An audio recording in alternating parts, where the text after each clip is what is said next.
It is finally time to start building up this binary Maniac.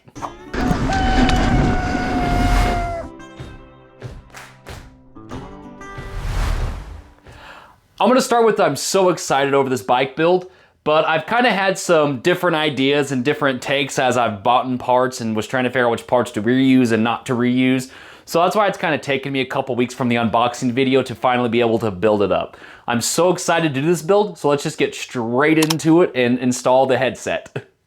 Ended up kind of getting a hodgepodge of different pieces to make the headset, but I got a Cane Creek and got a Wolf Tooth, both very, very nice. And getting these two separate like this was actually the cheapest way to get the headset that this bike required. So we're gonna install these bad boys and then we'll do the fork. Got some anti-seize compound. This is recommended or graded for titanium bikes, or titanium material, I guess I should say. So that's why I'm using this instead of what I typically use. But it was recommended to get this for titanium bikes. So went online and got some of this and we should be ready to rock. Go ahead and start with the top headset. No real rhyme or reason. That's just the headset that I have right now in my hand.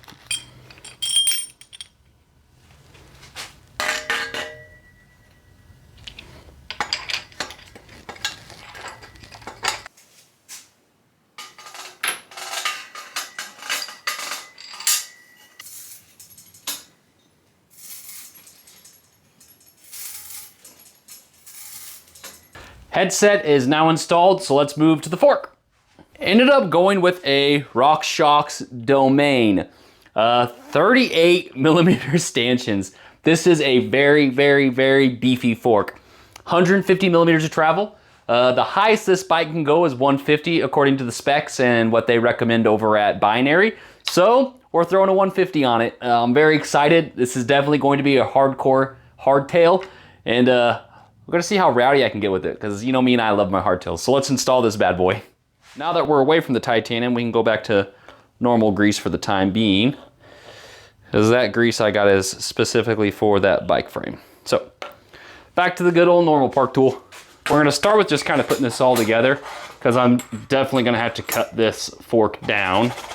We'll mark it and we'll take it to the vise to cut down with a hacksaw. Fork has officially been cut down, so now I will file it, we'll grease it all up, and we'll throw it together. Probably shouldn't forget to install the star nut as well, kind of important. Some of you may be wondering why this bottom spacer looks so weird, but it's actually a spacer for my Mac ride, so I can go on bike rides with my daughter. So I typically put those on my bikes. Already starting to look more like a bike. So next up are, if I get it open, throwing on these bad boys. These turned out way better than they should have. Holy cow. I absolutely love the look of those. It's hard to go wrong with slick graphics. They just make terrific, terrific graphics. I want to throw the wheel in this real quick, and then we'll put the handlebars in. I'm just kind of wanting to get a feel of how it's going to look when it's all said and done. But just getting excited over this build in general. But I'm not going to grease this up or anything right now, because so I'm just going to kind of put it together real quick. Handlebars, PNW.